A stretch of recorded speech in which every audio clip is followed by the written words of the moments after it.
Será que hoje em dia está valendo mais a pena investir ou empreender? Você está no Médico Independente, eu sou Fernando Flu, aquele seu colega médico que fala sobre negócios e investimentos. E é muito importante que você fique até o final hoje, porque a gente vai falar sobre como está o cenário macroeconômico, como é que está esse cenário atual para quem é médico e se vale a pena nesse momento pegar o seu suado dinheirinho trabalhado para colocar no investimento ou abrir o seu próprio negócio.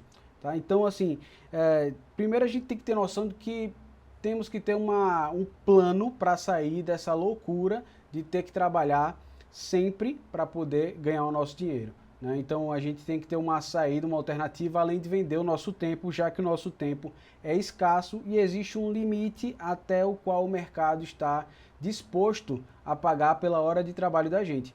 Então a gente tem que ter alguma alternativa para que a gente não dependa necessariamente da nossa hora trabalhada sempre. Afinal de contas, a gente pode ficar doente, a gente pode querer férias, a gente pode querer um descanso, pode querer viajar, e não dá para depender somente do nosso trabalho direto para poder sobreviver e ter a nossa qualidade de vida mantida, né? Então, assim, dito isto, vamos conversar um pouco mais sobre o cenário econômico que a gente está. Eu preparei uma apresentaçãozinha aqui para a gente ir acompanhando. Você pode olhar os pontos aí que a gente está discutindo no momento. Então, assim, em primeiro lugar, quando investir ou quando empreender? Bom, eu costumo dizer que antes de qualquer coisa, você tem que ter o que a gente chama de um ASP, ou seja, é um ano sem plantão. Basicamente isso é uma reserva de emergência, tá? Que te garante que você vai conseguir ficar um ano sem precisar trabalhar e não ter que atrasar suas contas ou ter o risco de passar fome ou não pagar o colégio das crianças, não deixar seus filhos passarem fome, basicamente. Então, assim, um ano sem plantão seria ter o dinheiro suficiente para passar um ano sem trabalhar. É uma reserva de emergência que eu costumo dizer que é uma cama elástica da liberdade. Então, basicamente, se a gente vai investir ou empreender, nós temos um certo risco de ter uma perda temporária ou permanente desse dinheiro que a gente vai colocar nesse negócio. E é como se a gente estivesse atravessando uma corda bamba. Né? E o Brasil, basicamente, é uma gigante corda bamba que a gente tem que atravessar todo dia. E se você estiver atravessando essa corda bamba em uma altura suficientemente alta e você não tiver uma cama elástica embaixo, você pode cair e se machucar feio. Então eu costumo dizer o seguinte, que primeiro, antes da gente querer investir e arriscar o nosso patrimônio em alguma coisa que pode dar errado, isso a gente chama de um risco da ruína, né? Colocar tudo que a gente tem em um negócio que pode dar errado, eu prefiro que a gente tenha uma cama elástica para poder atravessar essa corda bamba e se cair, a gente está protegido ali, tem um colchão financeiro para nossa liberdade. Existe, você pode pensar assim, caramba, para me manter um ano é muita grana.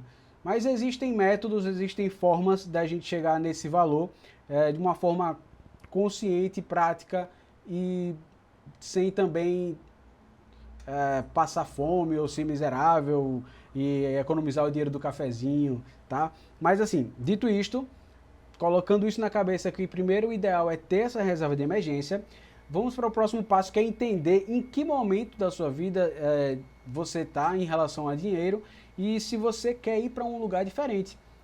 Basicamente, eu chamo de investidor aquele cara, aquela pessoa que pegou dinheiro e colocou o dinheiro para trabalhar para ele. Ou seja, se você pega o seu dinheiro e investe num imóvel que vai te retornar aluguéis, ou então se você coloca ele numa ação, enfim, se você investir o seu dinheiro e ele está ali trabalhando para você, sem que você tenha que ir pessoalmente ou virtualmente, colocar o seu braço ali para que aquilo gere dinheiro.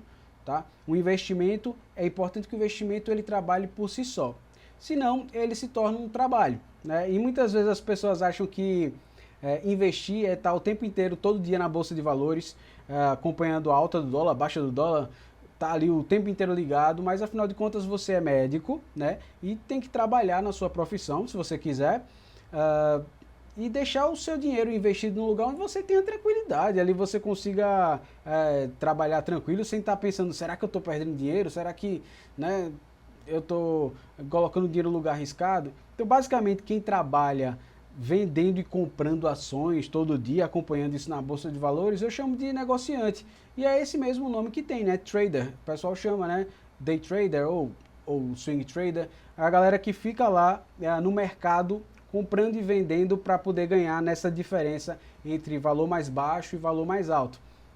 Existe também uma outra categoria que é o empreendedor. Basicamente é uma pessoa que gera valor. Então, se você teve a capacidade de abrir uma clínica e aí você vai lá no cartório, você abre um CNPJ e aí você transforma uma coisa que não tinha valor nenhum em uma coisa que tem valor e que alguém pode querer comprar, inclusive, depois. Você basicamente agregou pessoas, funcionários, colegas médicos, equipamentos, e você transformou algo que não tinha valor nenhum, um nome no cartório, em algo que tem um valor para a sociedade e que de repente o mercado tem até interesse em botar um dinheiro ali para comprar ou para investir junto com você. Então o empreendedor é a pessoa capaz de gerar valor. Tá? A pessoa que faz um brigadeiro para vender, ela de certa forma é empreendedora, porque ela pegou o valor baixo do leite condensado, que hoje em dia já dobrou de preço, né? Mas ela pega o valor baixo do leite condensado, do chocolate, mistura aquilo ali e ela agrega valor e vende por um valor agregado maior do que a soma dos componentes que estão ali isoladamente. E existe uma configuração de autônomo, que é o que a maioria dos médicos, né, se torna, principalmente depois que se formam, ou até mesmo depois de se especializar, porque vai vender o seu tempo. O autônomo é alguém que é uma empresa de uma pessoa só. Então, basicamente, você está se vendendo, ou seja, vendendo seu serviço, vendendo seu tempo. E aí entra num risco, né, de ganho limitado. Você vai ter um limite de tempo máximo que você consegue vender e um valor máximo que o mercado consegue pagar por aquela hora de trabalho, para que isso se torne constante. Tem suas vantagens, dá liberdade, mas você limita o seu crescimento. E existe o funcionário, que basicamente é alguém que é contratado por outra pessoa, por outra empresa, né? Às vezes uma prefeitura contrata, um hospital contrata, e você tem que seguir exatamente ali o fluxo de trabalho que aquela pessoa te colocou. Então, se ela disser para você que você vai trabalhar dentro... Engraçado, né? Porque o funcionário em qualquer lugar, ele tem algumas regalias que nós médicos não temos, né? A gente está cansado de ver por aí prefeituras que contratam. Bom, você vai ser contratado, mas você não tem direito nem a férias e nem a 13º. E assim, a gente não tem nada que nos proteja disso, né? Afinal de contas, nós somos médicos, né? Somos uma casta superior para a sociedade.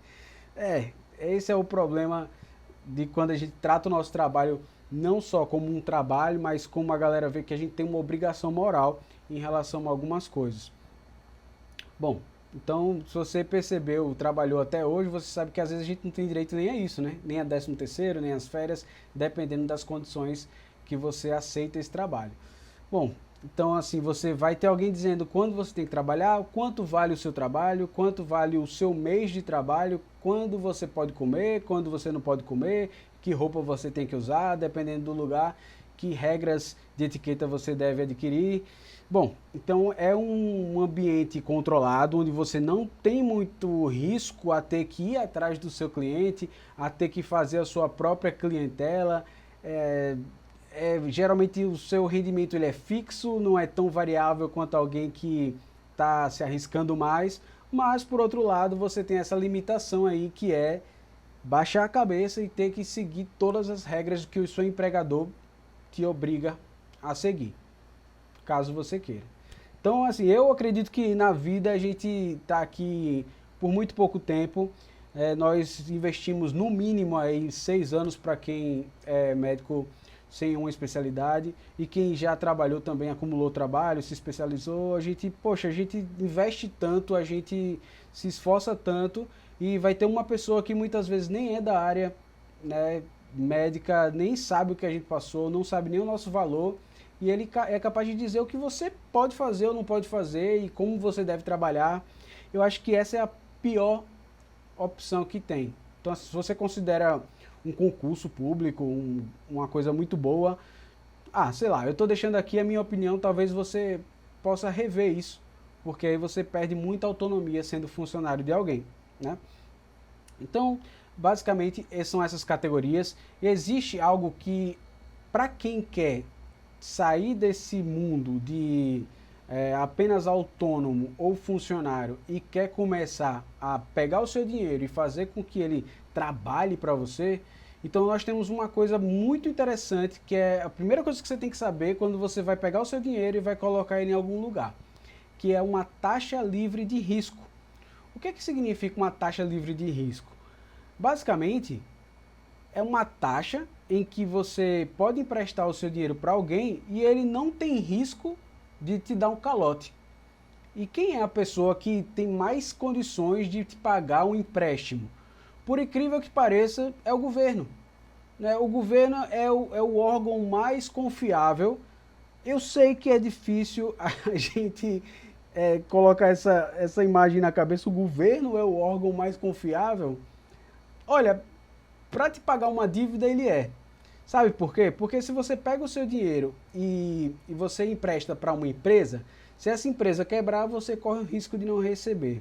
Se você pega o seu dinheiro e empresta para uma pessoa física, para alguém, essa pessoa pode perder o emprego, ela pode morrer e ela não vai ter condições de te pagar de volta. Já o governo, se você emprestar o dinheiro e ele não tiver como te pagar, ele simplesmente cria mais dinheiro. Então, assim, por incrível que pareça, o governo é a melhor pessoa, mais confiável para você emprestar dinheiro. E nesse momento, o governo ele colocou uma taxa livre de risco, ou seja, no nosso país a gente considera a Selic como uma taxa livre de risco.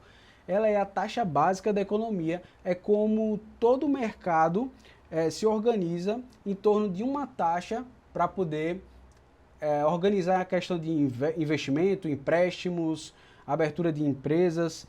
E nesse momento, o Tesouro Selic está te pagando 13,75% e ainda existe um ágiozinho, existe uma taxa que ele coloca a mais de 0,3% em cima da Selic.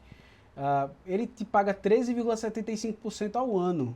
Então quer dizer o seguinte, para cada R$100 que você emprestar ao governo, né, ao governo federal no Tesouro Direto, ele vai te pagar todo ano 13,75%. É claro que esse é um rendimento bruto, ainda tem aí um imposto de renda que vai depender de quanto tempo você fica com esse dinheiro emprestado ao governo no Tesouro Selic. Mas a taxa bruta, né, que a gente vai ver aí do empréstimo é 13,75%. Então isso coloca uma condição que qualquer dinheiro que você coloque para trabalhar para você, ele tem que ter no mínimo, para que vale a pena o risco, que te pagar 13,75% ao ano de retorno.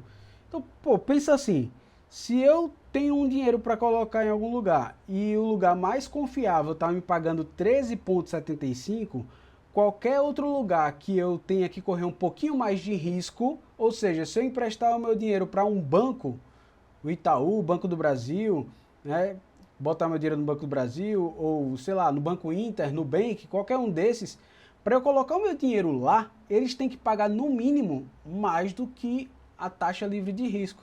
E essa lógica, ela se aplica também para os negócios. Então imagina assim, se você vai abrir um negócio do zero, esse negócio ele teria que te dar mais do que 13,75% ao ano de lucro, para que ele valha mais a pena você investir nele do que investir para o governo e ganhar 13,75 sem fazer nada, sem nenhum risco.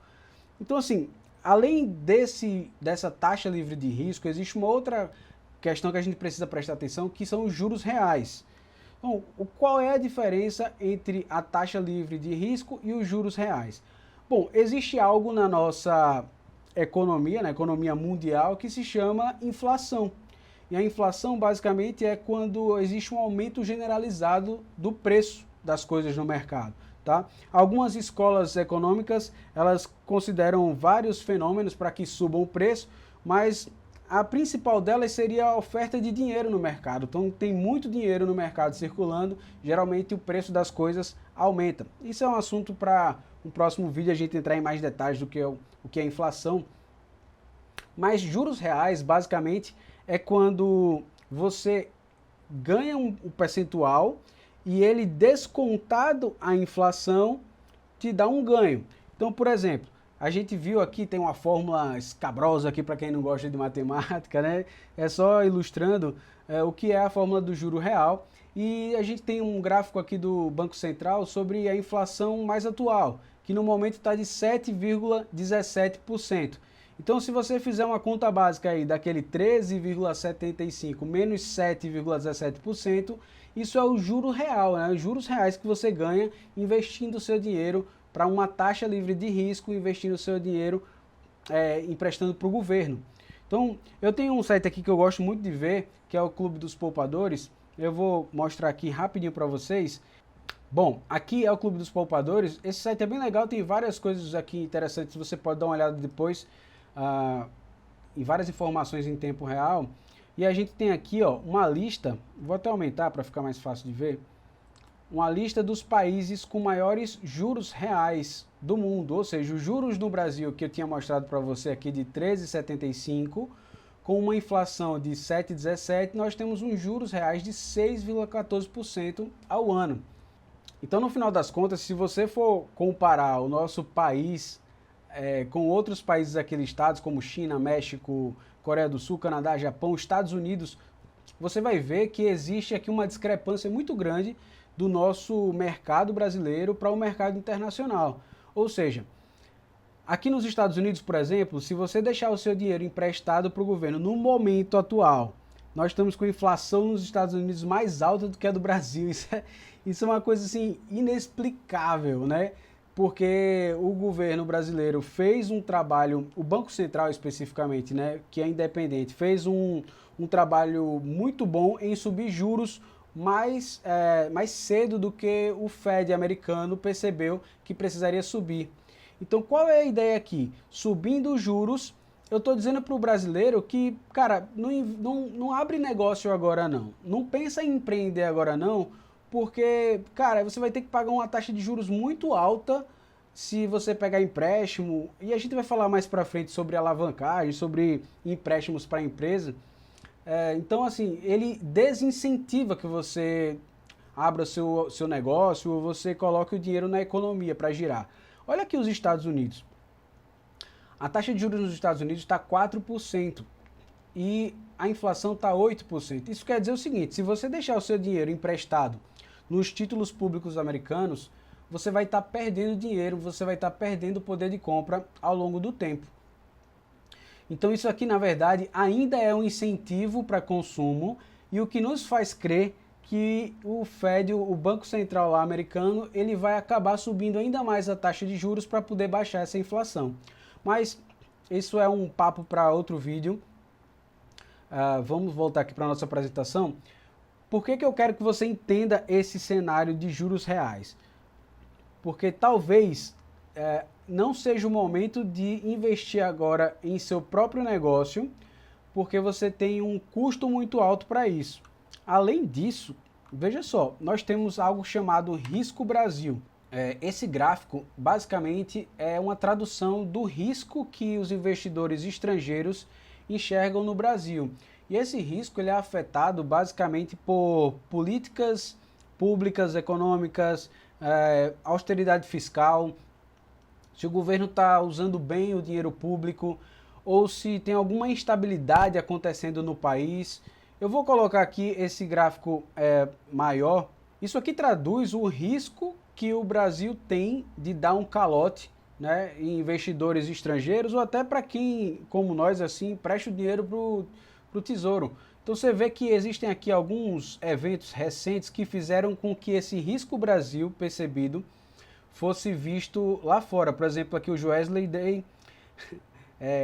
a greve dos caminhoneiros, ó, você vê que o fim da greve dos caminhoneiros alterou, o atentado no Bolsonaro, você vê que mexeu no mercado, a pandemia, como não, ó, se tornou um mercado super instável.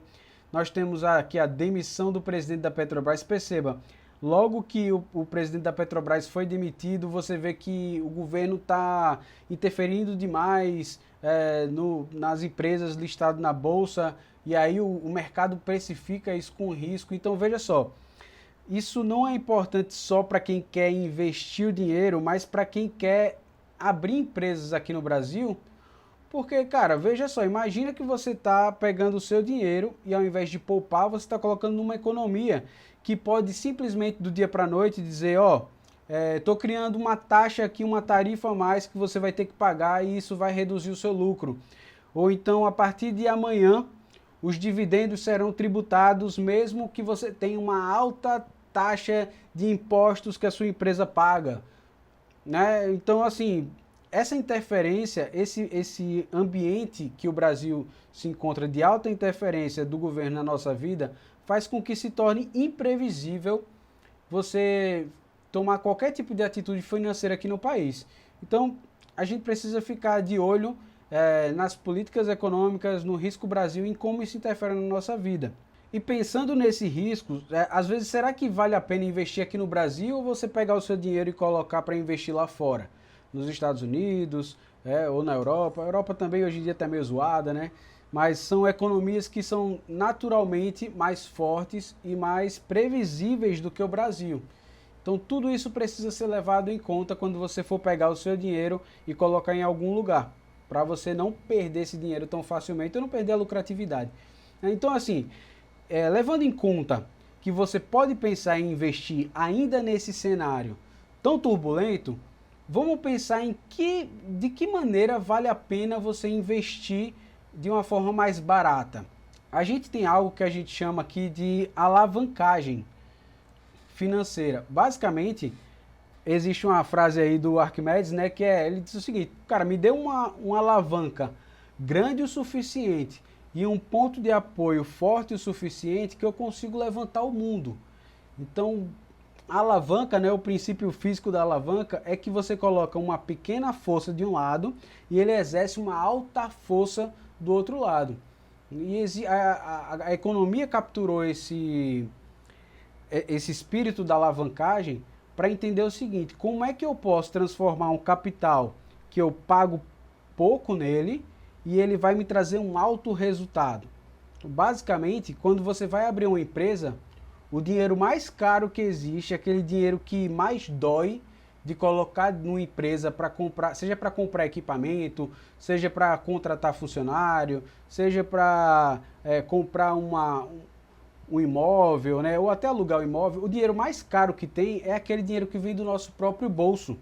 É o dinheiro que você trabalhou suado, entende? Que você teve que, perder noite de sono, trabalhar, ouvir reclamação na porta de um pronto atendimento, sabe? Você teve que, abrir mão da sua saúde muitas vezes trabalhando e pegar esse dinheiro e investir em alguma coisa. Esse é o dinheiro mais caro que existe, porque ele vem do nosso suor e nosso esforço. E qual é a forma que as empresas usam a alavancagem? Como é que ela pega um dinheiro mais barato para que ele se transforme em algo que dê muito lucro? Basicamente, é através de empréstimos, né? Então, quando você vai pegar, por exemplo, digamos que você abre uma clínica, se você pegar um dinheiro emprestado, você está pegando um dinheiro que é de outra pessoa e existe um preço daquele dinheiro, que é a taxa de juros que você paga sobre esse dinheiro. Então, imagina assim, se você pega 100 reais e a taxa de juros é 2% ao ano, quer dizer que você tem um ano para transformar esse dinheiro em 102 reais. Cara, pensa aí. 2% ao ano, se eu pegar 100 reais, eu consigo transformar esses 100 reais em 500 reais?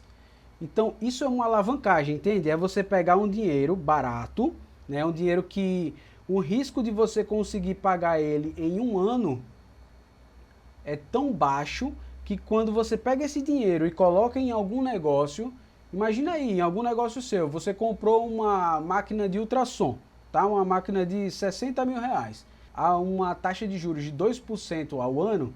Quando fosse no final de um ano, você deveria devolver aquilo, né, num valor total de 61.200. Cara, se você pegar ela e botar para trabalhar bastante, será que ela não vai te render muito mais do que isso? Do que 61 mil? Se você conseguir que ela te dê de retorno 200 mil, então você alavancou um dinheiro que você pegou emprestado, entende? Você transformou 60 mil em 200 mil em um ano. Esse é o princípio. Agora, se você tem uma taxa hoje em dia básica de 13,75%, se para o banco emprestar para o governo ele estaria com a taxa livre de risco, então para emprestar para você o risco é muito maior do que você não pague, dê alguma coisa errada no meio do caminho. E para precificar isso, o preço do dinheiro, ele precisa aumentar a taxa de juros. Cara, se sem risco é 13,75, para eu emprestar para esse cara que está começando um negócio agora, vai para lá, para 15%, 16%. Então, imagina aí, você vai transformar o que era um juros no seu ultrassom lá de 1.200 para 9 mil reais. Então, ao longo do ano, você vai ter que se desdobrar muito mais para poder tirar essa diferença. E aí a alavancagem ela fica mais fraca, ela fica mais difícil de se pagar. E aí você pode estar pensando, caramba, mas peraí, de 60 mil que eu investi para 200, 300 mil, claro que vale a pena, mesmo que, caramba, se fosse 15% eu tivesse que pagar 69 mil para ter um lucro de 200 mil, cara, claro que faz diferença, mas estamos no Brasil, meu amigo, minha amiga, e aqui o negócio é bruto. Então, para que você entenda onde você está se metendo, se você quiser empreender aqui, eu vou te mostrar como é que funciona a questão do dinheiro que sobra para você. Quanto é que sobra para você? Então aqui a gente está com um DRE. Eu peço que se você tiver vendo esse vídeo numa tela menor, tente deixar ele em tela inteira agora para poder enxergar todas as informações, que tem muita coisa para a gente colocar na tela aqui e observar, tá? Então é o seguinte, de todas as receitas de venda, você está vendo do lado esquerdo aí, de todas as receitas de venda que a gente tem, a primeira coisa é que antes de qualquer coisa de você botar esse dinheiro no bolso, você já tem que pagar uma série de impostos, né? Eu vou colocar aqui um DRE de uma empresa real, só que não identificada, só para você ter uma noção de como é que funciona isso, certo? Então, uma receita aí de 182 mil reais só no mês de setembro, o cara teve que pagar de impostos. E aí o que são esses impostos? Tem escrito aí embaixo, você pode até ver, ICMS, PIS, COFINS, impostos que são obrigatórios, independente de quanto você lucre, independente de quanto você venda, vendeu, tem que pagar. Então tá aí, 21 mil, só nessa brincadeira aí, 11% o cara pagou de impostos na venda. Se você quer dizer, então se você vender um serviço, uma consulta, um ultrassom, né, uma aplicação de botox, qualquer coisa que você fizer, já na saída já vai pagar a taxinha. E eu sei que pode passar na sua cabeça aí, cara, peraí. Você está falando aí de impostos e tal, e se eu fizer isso por baixo dos panos? Se eu fizer aí um caixa 2, receber sem emitir nota e tal. E aí eu vou partir do princípio seguinte, se você quiser crescer na vida, você tem que crescer de forma honesta. Porque se você crescer de forma desonesta, na hora que você for querer transformar aquilo numa empresa séria, num trabalho que, poxa, possa ser vendido ou possa ter alguém como sócio, você vai ter dificuldade. Porque a conta que fecha numa empresa que trabalha de forma ilegal, ela não fecha na empresa que trabalha de forma legal. Então veja só, para que o empreendimento faça sentido, para que uma empresa faça sentido, ela tem que dar lucro mesmo pagando tudo o que ela tem que pagar para o governo. Eu sei que, poxa, é alta a carga tributária, cara, a gente não vê nada praticamente de retorno na nossa vida, mas essa é a regra do jogo e a gente tem que jogar dentro da regra do jogo. Porque honestidade, para mim, é um valor que não se negocia. E aí, se você ficar dando os por fora, recebendo caixa 2, pegando dinheiro por fora, você, cara, quando quiser entrar na linha, você vai ter dificuldade. Sem contar que o tempo inteiro você vai estar pensando, pô, será que isso aqui vai dar problema? Será que vão descobrir? Será que, poxa, em algum momento você pegou na curva? Não dorme tranquilo, a empresa não cresce como deveria, você não consegue empréstimo com bancos sérios, se você não tiver tudo certinho, tudo legalizado. Então, assim, eu não vou nem seguir por essa linha, tá? Eu vou entrar na linha de que a gente está fazendo tudo certo, porque realmente, cara, é o que tem que ser feito, tá? Então, veja só.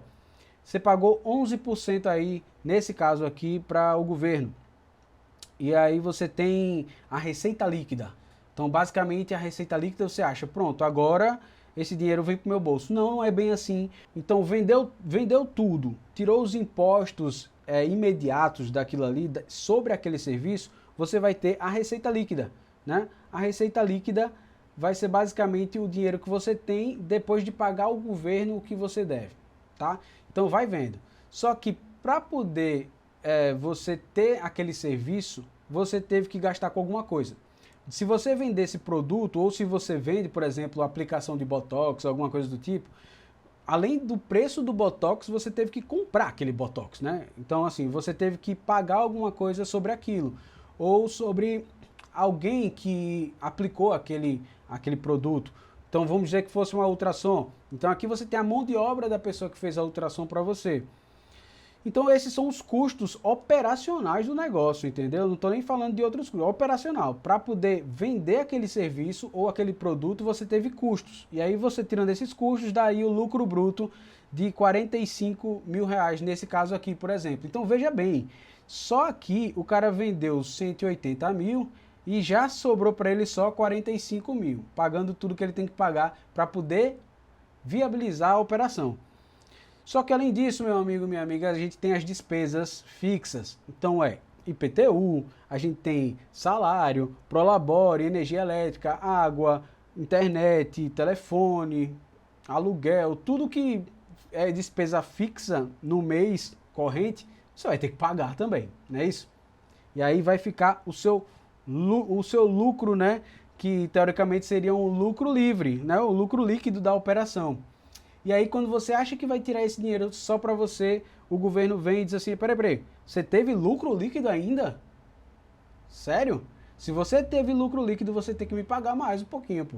Então ele vai cobrar aí um tributo, né, que é o imposto de renda da pessoa jurídica, que é sobre o lucro líquido, e a contribuição social sobre o lucro líquido. É isso mesmo. Você, além de pagar o FGTS, além de pagar tudo direitinho para o funcionário, você ainda contribui, né, para a Seguridade Social, para a velha Previdência Social, através do seu lucro líquido.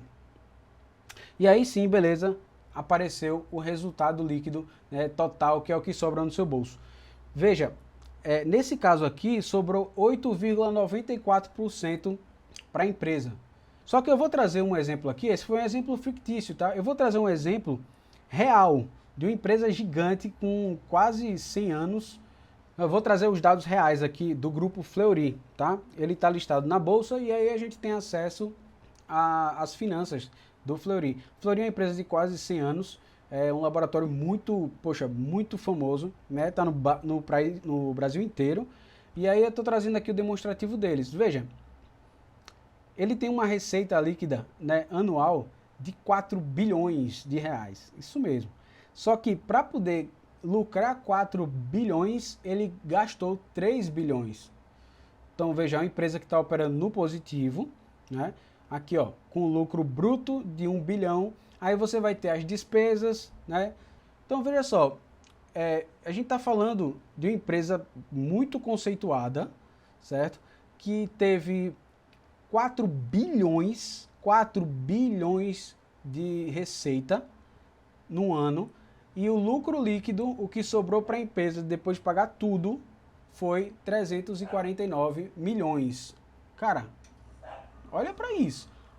E aí, se você for dar uma olhada aqui nos números já calculados, você tem o seguinte, que a margem líquida desse negócio é de 8% ao ano. Presta atenção, 8% ao ano de margem líquida. Quer dizer o seguinte, de tudo que eles ganham, poxa, eles vendem um monte de serviço, tem todos os trabalhos, de tudo que eles ganham, 8% só é o que sobra de margem líquida para a empresa. E aí você pensa, cara, 8% para ter todo esse trabalho ou 13% para o governo me dar de graça, sem eu fazer nada, só emprestar o dinheiro para ele?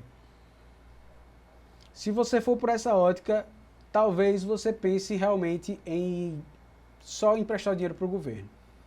Mas uma outra questão que a gente precisa entender é esse indicador aqui, ó, o ROI, Return on Equity. Basicamente isso aqui quer dizer o seguinte, para cada 100 reais que eu coloco na empresa, que a empresa tem de patrimônio, quanto me retorna por ano? E aí, ela está retornando 18%.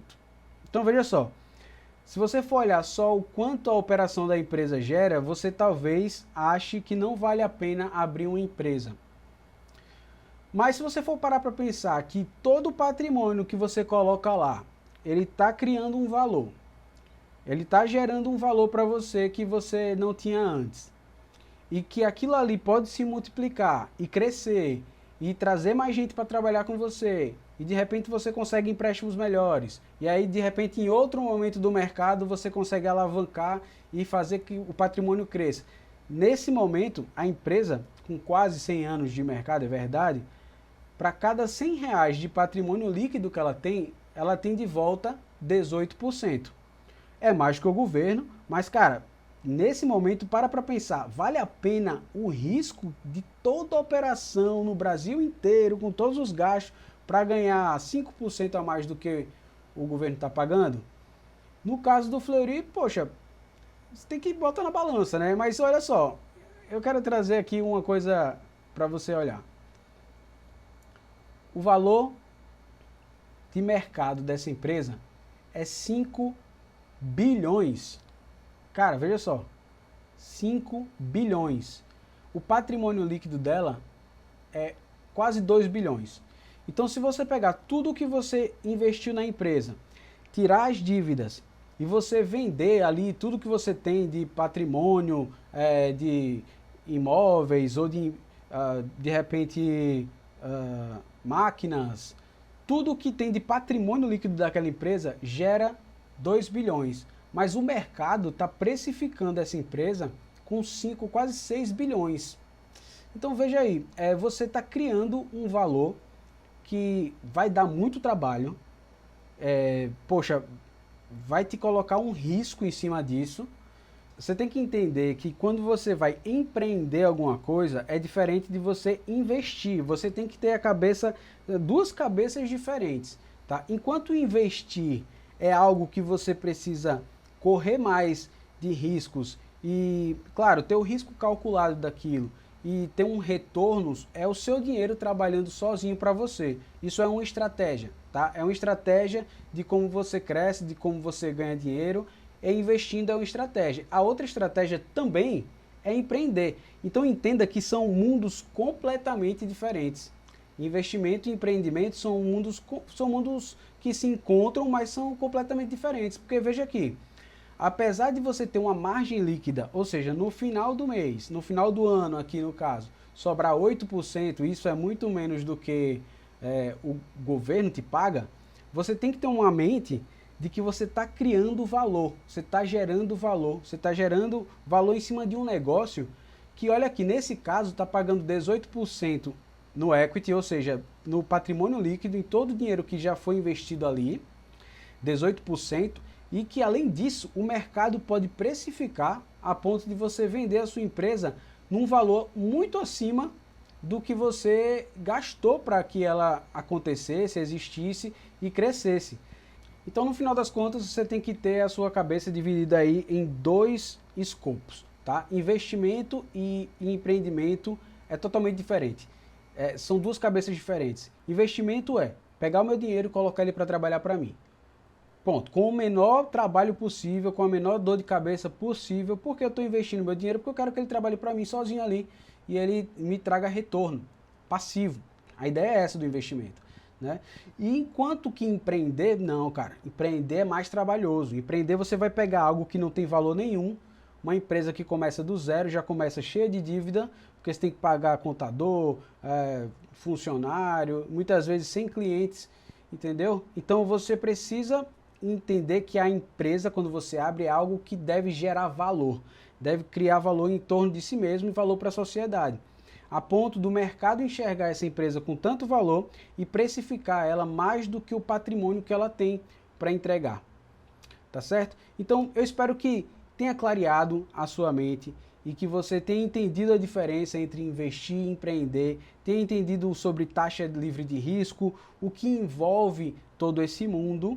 E se você quiser saber mais sobre como encontrar independência médica, e basicamente também começar o seu 1 ano sem plantão, eu deixei um QR Code aqui em cima, você pode escanear, eu vou deixar o link também na descrição, para você se inscrever lá no próximo Masterclass que a gente vai fazer, uma live, para mostrar o passo a passo de como se tornar um médico independente, tá ok? Se você gostou desse vídeo, compartilhe com seus amigos. Se você achou que foi importante, por favor, curta, se inscreva no canal e faça parte dessa comunidade de médicos independentes. A gente traz muito assunto aqui, você viu que é muito denso, a gente tem muita coisa para te passar. E se você curtiu, compartilha aí com alguém que está nessa jornada com você, está querendo se tornar independente, quer sair dessa vida de plantão, tá certo? E eu também estou presente nas minhas redes sociais, o Médico Independente, tá? Ou Fernando Flu, pode encontrar lá, aí você me segue e vê as loucuras aí que a gente tá aprontando, tá bom? Então até a próxima, tchau!